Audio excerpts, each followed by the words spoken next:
Ever wondered how to create those classic, eye-catching plaid patterns that add a touch of timeless style to everything from clothing to home decor? Today, we're diving into the fundamentals of plaid design, exploring techniques and considerations applicable to both digital and physical projects.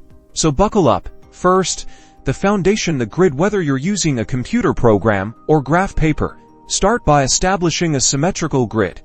This will serve as the backbone for your plaid. Next, define your stripes. Choose your colors and line weights. Experiment with thick and thin lines and contrasting colors to create visual interest. Remember, symmetry is key for a classic plaid. Now, for the magic mirroring, duplicate your stripes and rotate them 90 degrees, overlapping them onto your original grid. This intersection of horizontal and vertical lines is what creates the classic plaid weave. Explore different plaid variations by adjusting the colors, stripe widths, and spacing. Tartan, Madras, gingham, buffalo check. These are all variations on the same fundamental principle. Finally, consider your application. Think about the scale of the plaid, the color combinations, and how it will translate onto your chosen medium, whether it's a digital, graphic, or fabric. And there you have it, the basics of creating a plaid pattern. Don't be afraid to experiment and develop your unique style. Subscribe for more design tutorials, and let us know what you would like to learn next in the comments.